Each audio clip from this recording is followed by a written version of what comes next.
పూనకం ఒట్టి మూఢనమ్మకమేనా? వాళ్ళు అలా ప్రవర్తించడానికి కారణమేంటి? ఊళ్ళో జాతరలు, అమ్మవారు పూజలు జరుగుతున్నాయంటే కామన్గా కనిపించేది, వినిపించేది అమ్మవారి పూనకం. ఇలాంటి జాతరలో ఎక్కువగా మహిళలకు అమ్మవారు ఒంట్లో పూనుతుందని నమ్ముతూ ఉంటారు. పూనకం వచ్చిన వ్యక్తి ఊగిపోతూ ఏవేవో మాట్లాడేస్తూ ఆజ్ఞలు ఇచ్చేస్తూ ఉంటారు.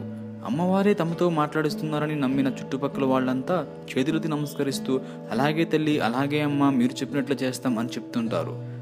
భక్తులంతా రకరకాల ప్రశ్నలు అడుగుతూ ఉంటారు. పెళ్ళి ఎప్పుడవుతుంది? పిల్లలు పుడతారా? ఏం పూజలు చేయాలి? ఏం మొక్కులు తీర్చుకోవాలి? ఈసారి వర్షాలు పడతాయా అని ప్రశ్నిస్తారు.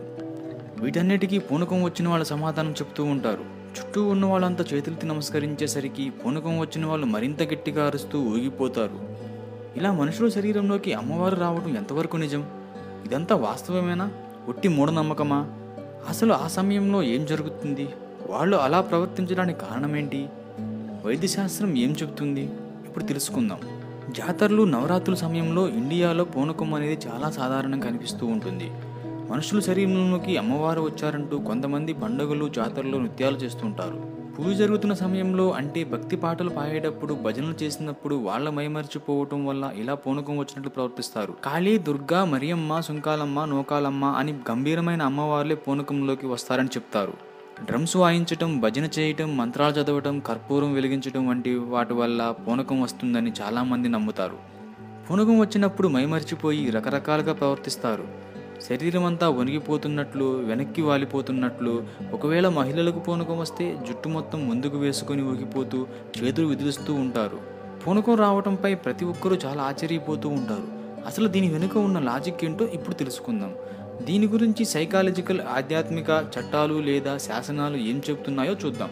మానసికంగా అనారోగ్య సమస్య లక్షణాల వల్ల ఇలా పూనకం వంటి ఆలోచనలు వస్తాయని వైద్యశాస్త్రం చెబుతుంది.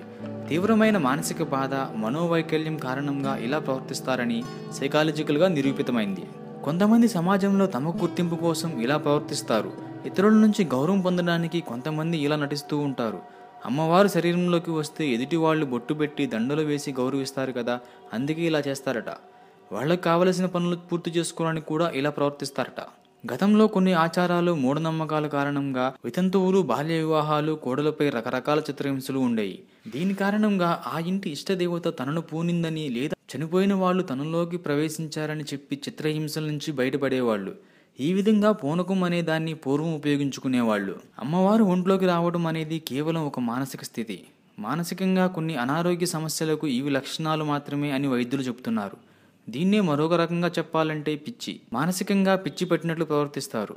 పూనకం తర్వాత అసలు ఏం జరిగింది అని అడిగితే ఏమీ గుర్తులేదు అని చెబుతుంటారు. లేదా అదంతా అతీత శక్తి వల్ల అలా జరిగిందని సమర్థిస్తారు. కానీ పూనకం కేవలం మానసిక బలహీనత వల్లే వచ్చే విపరీత స్థితి మాత్రమే. దీనిపై మనమంతా కల్పించుకున్న మూఢనమ్మకమే పూనకం. ఇకనైనా ఇలాంటి మూఢనమ్మకాలను స్వస్తి పలుకుతారేమో చూడాలి. ఇలాంటి మరిన్ని ఆసక్తికర విషయాల కోసం ఛానల్ని సబ్స్క్రైబ్ చేసుకోండి.